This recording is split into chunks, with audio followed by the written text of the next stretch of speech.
بسم اللہ الرحمن الرحیم۔ آپ سب کو معلوم ہوگا کہ یہ کیس ایک ایسا کیس ہے جس کے اندر کوئی کرپشن نہیں ہوئی، جس کے اندر ایک روپے کی ایک ٹکے کی بھی خرد برد نہیں پائے گی، اور عمران خان صاحب نے جتنا پیسہ باہر سے جو یو کے کی گورنمنٹ نے پاکستان بھیجا تھا وہ سارا ہی سپریم کورٹ کے اکاؤنٹ میں پڑا ہوا تھا، جو بعد میں نکال جس میں اربوں کے تعداد میں پرافٹ بھی ساتھ لگ گیا تھا۔ اب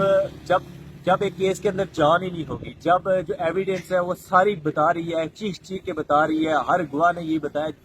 ہزاروں اس میں رد و بدل کرنے کے باوجود کہ اس میں عمران خان کا یا بش حبیبی کا کوئی لینا دینا نہیں، تو اس کیس کو اب کیسے سزا میں کنورٹ کیا جا سکتا ہے؟ تب میرے خیال میں مجھے یہی لگتا ہے کہ اب ہر ایک زاویے سے اس کو دیکھ رہے ہوں گے جج صاحب کہ اس کو کیسے سزا کے قابل بنایا جائے، تو اس لیے شاید زیادہ سوچ بچار لگے ہوئے ہیں، جس کی وجہ سے آج انہوں نے 13 جنوری کے لیے ایڈجرن کرنا پڑا ہے، تیسری بار ایڈجرن ہوا ہے، اور دیکھتے ہیں اب 13 کو کیا ہوتا ہے۔ مجھے تو نہیں لگتا 13 کو بھی سنایا جائے گا، جس طرح وہ سوچ بچار پہ لگے ہوئے، کیونکہ ایک سزا جب ٹرائل کمپلیٹ ہوتا ہے تو فوراً ہی جج کو پتہ چل جاتا ہے، کیونکہ اس نے trial day by day hearing کی ہوتی ہے یا ہر ڈیٹ پہ اس نے چیزوں کو نوٹ کیا ہوتا ہے، تو اس کو پہلے پتہ چل جاتا ہے یہ کیس سزا کے قابل ہے یا بریت والا کیس ہے۔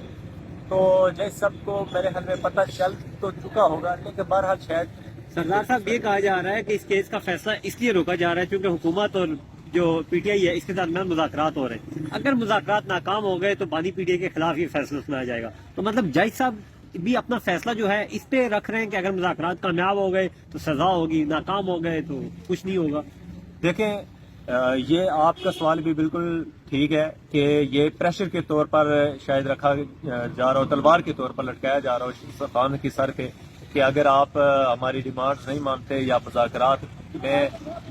آپ ہمیں جو آپ ڈیمانڈ کر رہے ہیں ان سے پیچھے نہیں ہٹتے تو ہم آپ کو اس کیس میں سزا سناتے ہیں۔ لیکن وہ بھی تو بہادر ماں کا بہادر بیٹا ہے، اس نے اتنی سزائیں بھگت لی ہیں، تو وہ کیا ان کی اس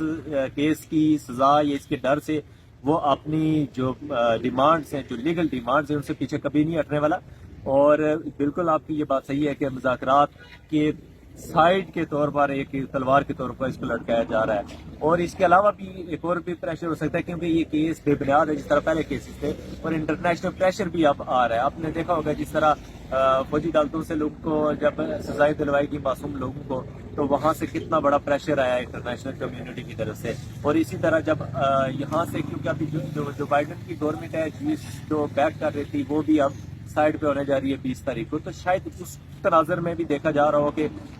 20 کے بعد اس کو لے کے جایا جائے اور نئی آنے والی گورنمنٹ کا رسپانس چیک کیا جائے کہ کیا اس کا رسپانس آتا ہے، تو ان کی نبض چیک کرنے کے لیے اس میں ڈفرینٹ اینگل سے دیکھا جا رہا ہوگا۔ اس کے بعد دیکھتے ہیں اب 13 پہ کیا ہوتا ہے، یہ